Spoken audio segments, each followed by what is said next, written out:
நாள்ல அதிகளவான வெப்பநிலை குருநாகல்ல பதிவாயிருக்கு. 36.7 பாகை செல்சியஸ். ரத்தினபுரையில 36.3 பாகை செல்சியஸ். அனுராதபுரத்துல 35 பாகை 35.7 பாகை செல்சியஸ். யாழ்ப்பாணத்துல 34.4 பாகை செல்சியஸ். காலில 33 பாகை செல்சியஸ். கொழும்புல 32.9 பாகை செல்சியஸ். அதிகமான வெப்பநிலை பதிவாகின்றதும் ஒரு செய்தியாக மாறியிருக்கிறது. அந்த அளவு பெரிய வறட்சி இப்பொழுது இலங்கையில நிலவி கொண்டிருக்கு. அனுசரணை ஆண்கள் பெண்கள் குழந்தைகளுக்கான புத்தாண்டு ஆடைகள் ஜுசியல் ஜுசி கொட்டஹெனா வெள்ளவத்தை மற்றும் ஹேட்டன். இதுல இன்னும் ஒரு முக்கியமான விஷயம், இன்றைக்கு 31ஆம் தேதி, நாளைக்கு 1ஆம் தேதி ஏப்ரல், நாளைக்கு 1ஆம் தேதி இன்றைக்கும் ஒற்றை இலக்கம், நாளைக்கும் ஒற்றை இலக்கம், கடைசி இலக்கம். அந்த அடிப்படையில் வாகனங்களுக்கு இன்றைக்கும் நாளைக்கும் ஒற்றை இலக்க வாகனங்கள் தான் எரிபொருள் நிரப்பலாம் அப்படின்றதுக்காக இப்பொழுது நாளைக்கு ஒற்றை இரட்டை 2 இலக்கங்கள் கொண்ட வாகனங்களுக்கும் நீங்கள் QR மூலம் எரிபொருளை பெற்றுக்கொள்ளலாம் அப்படின்னு சொல்லி அறிவிச்சிருக்காங்க. இதோட இலங்கை இப்பொழுது 39 மிக முக்கியமான நாடுகளுக்கு 6 மாத கால சுற்றுலா விசா, இலவச சுற்றுலா விசாவை வழங்கியிருக்காங்க. இது கடந்த வருஷம் பரிந்துரை செய்யப்பட்டது. இப்ப அதுக்கான அமைச்சரவை அங்கீகாரம் பெற்றிருப்பதாக நலிந்த ஜெயதிஸ் அவர்கள் அமைச்சர் இன்றைய நாளில் இந்த கூட்டத்தில் வைத்து குறிப்பிட்டிருந்தார். நாளை நாளில் இன்னொரு முக்கியமான விஷயம், இந்த மின்சார கட்டணம் அதிகரிக்க போகுது. இந்த மின்சார கட்டணம் நாளை நாளில் அமலாகுது. அதாவது இன்று நள்ளிரவு முதல் இந்த கட்டண அதிகரிப்புகள் நடைமுறைக்கு வருகிறது. இதைத் தொடர்ந்து சமைத்த உணவுகள், ஹோட்டல் உணவுகளுக்கான விலைகள், கொத்துரட்டி 30 ரூபா, இந்த மாதிரி சிற்றுண்டிகள் 10 ரூபா முதல் 15 ரூபா, இது மாதிரியான சமைத்த உணவுகளுடைய விலைகள் அதிகரிப்பதாக அறிவிக்கப்பட்டிருக்கு. அமெரிக்காவுடைய பாதுகாப்பு செயலாளர் சற்று நேரத்துக்கு முன்பு ஒரு ஊடக சந்திப்பு நடத்தியிருந்தார். இவர் கிட்டத்தட்ட இந்த மாசத்துல நடத்துற 2வது ஊடக சந்திப்பு கடந்த 19ஆம் தேதி, இந்த மாதம் மார்ச் 19ஆம் தேதி ஒரு ஊடக சந்திப்புல பேசியதுக்கு பிறகு முதல் தடவை இப்ப பேசியிருக்காரு. இதுல நிறைய விஷயங்கள் அவருடைய பேச்சுக்கள்ல வெளிக்கொண்டு வரப்பட்டிருந்தது. இதுல மிக முக்கியமா போர் இப்பொழுது மிக முக்கியமான கட்டத்தை எட்டியிருக்கிறது. இந்த போர் ஆனது இப்பொழுது இந்த கட்டம் ஒரு மிக முக்கியமான தருணம், ஒரு மிக முக்கியமான பாதையை நோக்கி பயணித்து கொண்டிருக்கிறது. இப்பொழுது அமெரிக்கா வைத்திருக்கின்ற மிக முக்கியமான கோரிக்கைகளை ஈரான் ஏற்று பேச்சுவார்த்தைக்கு வரும் அப்படின்னு சொல்லி எதிர்பார்க்கிறோம். அந்த மாதிரி ஒரு பேச்சுவார்த்தை ஆரோக்கியமாக இப்பொழுது நடந்து கொண்டிருக்கிறது. அதோட இந்த பேச்சுவார்த்தைக்கு ஈரான் வராத பட்சத்துல இந்த தாக்குதல் ஆனது வேறு பாதையை நோக்கி செல்லும். இது இன்னும் ஒரு பாதையை நோக்கி பயணிக்கும் அப்படின்ற ஒரு தகவலையும் அவர் வெளியிட்டிருக்காரு. இந்த உடன்படிக்கைகளுக்கு ஈரான் இதுவரைக்கும் பேச்சுவார்த்தை மூலமாக நடந்து கொண்டிருக்கின்ற விடயங்களை அங்கீகரித்து இறுதி முடிவு எடுக்காவிட்டால் வருகின்ற நாட்கள் ஒரு தீர்மானமிக்க நாட்களாக மாறும். தாக்குதல்கள் அதிகரிக்கப்படும். இந்த தாக்குதலின் முடிவின் போது ஈரானை அமெரிக்க ஜனாதிபதி டொனால்ட் ட்ரம்ப் அவர்கள் கட்டுப்படுத்துவார் அப்படின்ற மாதிரியான பெரிய சர்ச்சைக்குரிய பல விஷயங்களை இன்றைய நாளில் குறிப்பிட்டிருக்காரு. கடந்த 24 மணித்தியாலத்துல ஈரானுக்குள்ள மட்டும் 200க்கும் அதிகமான இலக்குகள் தாக்கப்பட்டிருக்கிறது. இதுவரைக்கும் இந்த மாசத்துல மட்டுமே 11,000 இலக்குகளை தாக்கியிருப்பதாக அவருடைய இன்றைய ஊடக சந்திப்பில் வைத்து குறிப்பிட்டிருக்காரு. இதோடு மட்டுமில்லாமல் இப்பொழுது ஈரானோடு நடந்து கொண்டு வர பேச்சுவார்த்தைகள் நல்ல கட்டத்தை அடைந்து கொண்டிருக்கிறது. ஆனாலும் ஒரு சில உடன்படிக்கைகள்ல முரண்பாடுகள் இருக்கிறது. இதை தீர்த்து வைப்பதற்கான முழு மூச்சியில இப்பொழுது அமெரிக்கா இறங்கி இருக்கிறது. அமெரிக்க ஜனாதிபதி டொனால்ட் ட்ரம்ப் அவர்கள் பேச்சுவார்த்தை மூலமாகவே இதை முடிக்கிறதற்கான முயற்சிகளை மேற்கொண்டு வராரு. அந்த முயற்சி தோல்வி அடைந்தால் போர் வேறு கட்டத்தை நோக்கி பயணிக்கும் என்றதை இன்றைய நாளில் அவர் உறுதியாக குறிப்பிட்டிருக்காரு. இதுக்கு பிறகு பலதரப்பட்ட விஷயங்கள் இப்பொழுது பேசப்பட்டு கொண்டிருக்கிறது. இந்த வரப்போற 2 நாட்கள், இந்த ஒரு 3 நாட்களுக்குள்ள பெரிய ஒரு மாற்றத்தை இந்த பேச்சுவார்த்தையிலேயோ அல்லது போர்லேயோ பார்க்கக்கூடியதாக இருக்கும் அப்படின்னு சொல்றாங்க. இந்த ஊடக சந்திப்புக்கு பிறகு என்ன நடக்க போகுதுன்னு தெரியல. இன்று அமெரிக்க ஜனாதிபதி டொனால்ட் ட்ரம்ப் அவர்கள் நம்ம இரவு நேரத்தில் 1 மணி அதிகாலை 1 மணி நேரத்தில் கிட்டத்தட்ட ஒரு ஊடக சந்திப்பை நடத்துவார் அப்படின்னு சொல்லி எதிர்பார்க்கப்படுது. அதுல அவர் சில விஷயங்களை வெளிப்படுத்தக்கூடிய வாய்ப்புகள் இருப்பதாக சொல்லப்பட்டிருக்கு. அதோட அமெரிக்க ஜனாதிபதி டொனால்ட் ட்ரம்ப் அவர்கள் யூகேக்கு ஒரு மிக முக்கியமான எச்சரிக்கையை அல்லது ஒரு அறிவித்தலை விளைவித்திருக்காரு. அதாவது இந்த போர்ல எங்களுக்கு உதவி செய்யாத நாடுகள் பல இருக்கு. அதுல யூகேயும் உண்டு. இந்த நாடுகளை தொடர்ந்து அவர் விமர்சித்துக் கொண்டிருக்காரு. எந்தெந்த நாடுகள், குறிப்பா நேட்டோ நாடுகள், அமைப்புகள் இருக்கிற நாடுகள், அவங்களுக்கு உதவி செய்யாத நாடுகள் என்று எல்லா நாடுகளையும் பலதரப்பட்ட வகையில் அவர் ஒவ்வொரு கட்டமாக விமர்சித்துக் கொண்டிருக்காரு. யூகேக்கு அவர் இன்னொரு விஷயத்தை சொல்லியிருக்காரு. உங்களுக்கு தேவையான எண்ணெயை நீங்க தான் பெற்றுக்கொள்ளணும். ஹூமுஸோடு போராடி நீங்கள் உங்களுக்கு தேவையான எரிபொருளை அங்கிருந்து பெற்றுக்கொள்ளுங்கள், இனி அமெரிக்கா உங்களுக்கு உதவாது என்ற ஒரு மிகப்பெரிய அளவான கடுமையான ஒரு கருத்தை அவர் வெளியிட்டிருக்காரு. எரிபொருள் எரிபொருள் தேவையாக இருந்தால் அமெரிக்காவிடம் விலை கொடுத்து வாங்கிக் கொள்ளுங்கள், யூகேக்கு எந்த விதத்திலும் உதவிகள் செய்ய முடியாது அப்படின்ற மாதிரியும், நீங்களே போராடி உங்களுடைய எண்ணெய்களை பெற்றுக்கொள்ளுங்கள் மாதிரியும் சொல்லியிருக்காரு. இது எல்லா நாடுகளுக்கும் பொருந்தும் அப்படின்ற மாதிரியும் அவருடைய கருத்து வெளியிடப்பட்டிருக்கிறது.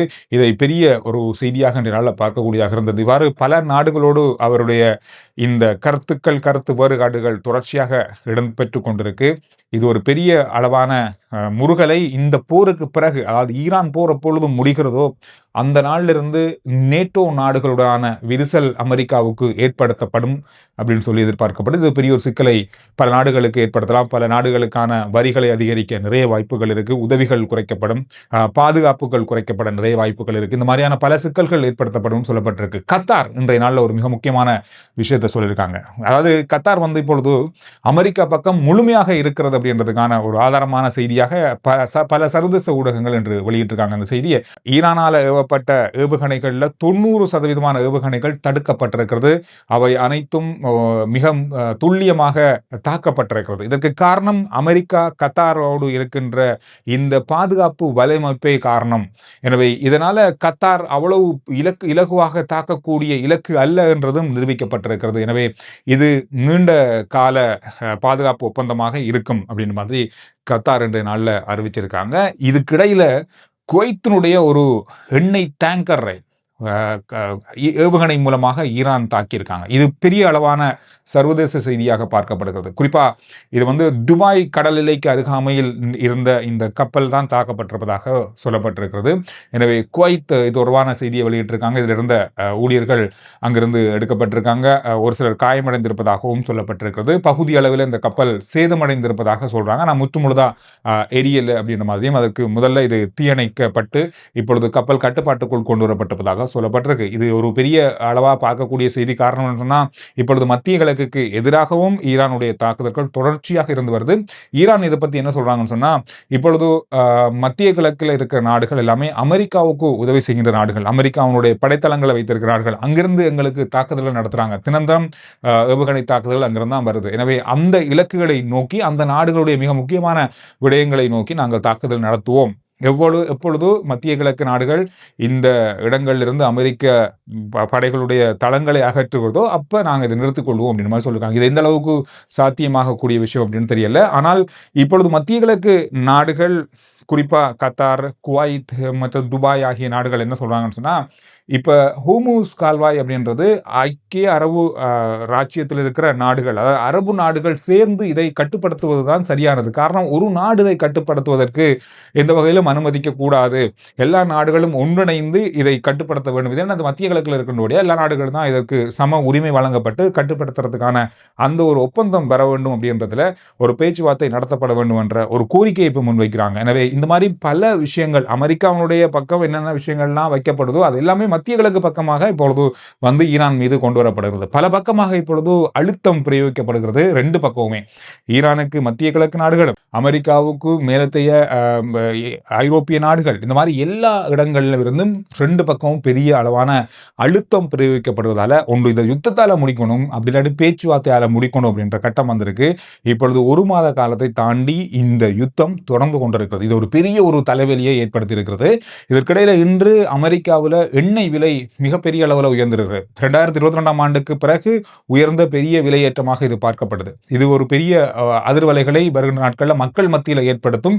மீண்டும் தொடர்ச்சியாக மக்கள் எதிர்ப்பு பேரணிகளை நடத்துவதற்கான வாய்ப்புகளை இது உருவாக்கி இருக்குன்னு சொல்லப்படுது. இது மட்டுமில்லாமல் ஆசிய நாடுகள் தொடர்ந்தும் நாளுக்கு நாள் மணித்தியால கணக்காக பாதிக்கப்பட்டு கொண்டிருக்காங்க. இந்த எண்ணெய் விலையேற்றம் காரணமாக ஒவ்வொரு நாளும் ஆர்டர் செய்கின்ற கப்பல்கள், இலங்கை உள்ளிட்ட பல நாடுகள் இப்பொழுது பாதிக்கப்பட ஆரம்பித்திருக்கிறது. இப்ப ஒரு மிக முக்கியமான கணிப்பு வெளியாக இருக்கிறது சர்வதேச ஊடகங்கள்ல. அதாவது இப்பொழுது ஆரம்பத்தில் ஆசிய நாடுகள் பாதிக்கப்பட்டது ஒரு சில கிழமையிலே, இனிமேல் தான் ஐரோப்பிய நாடுகள் பாதிக்கப்பட ஆரம்பிக்கிறாங்க. அதாவது கிட்டத்தட்ட ஒரு 4 முதல் 5 கிழமைக்கு மேல இந்த யுத்தம் நீடிக்கும் பட்சத்தில் ஐரோப்பாவினுடைய மிக முக்கிய நாடுகள் பாதிக்கப்படும் பொழுது இன்னும் பெரிய அழுத்தம் இங்கு பிரயோகிக்கப்படும். இதனால இந்த யுத்தத்தை இன்னும் ஒரு கிழமைக்குள்ள முடிச்சு வைக்கிறதுக்கான முழுமையான முயற்சியை அமெரிக்காவும் ஈரானும் மேற்கொள்ள வேண்டிய கட்டாயத்துக்கு தள்ளப்பட்டிருக்காங்க. இது ஒரு சில நாட்களில் வெளிக்கொட வாய்ப்பு இருக்கு.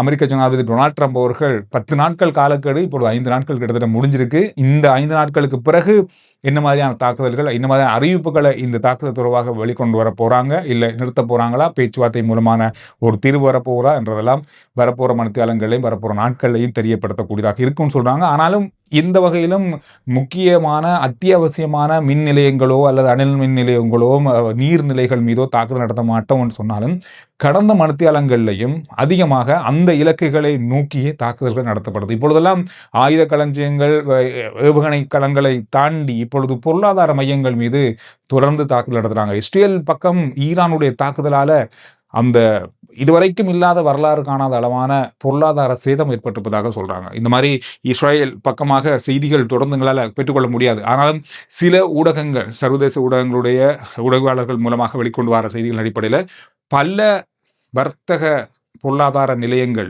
மிகப்பெரிய அளவில் பாதிக்கப்பட்டிருப்பதாக கணக்கிடப்பட்டிருக்கிறது இஸ்ரேலுக்குள்ள. எனவே இந்த மாதிரி பல முக்கியமான செய்திகள் கடந்த மணித்தியாலத்தில் இருக்கு. எனவே ஆர்ஜே சந்துரு ரிப்போர்ட் வாட்ஸ்அப்பினுடைய லிங்க் முதல் கமெண்ட்ஸ்லையும் டிஸ்கிரிப்ஷனும் இருக்கு. ஃபாலோ பண்ணி வைங்க. சுருக்கமான விரைவான செய்திகளை அதில் அறிந்து கொள்ளலாம்.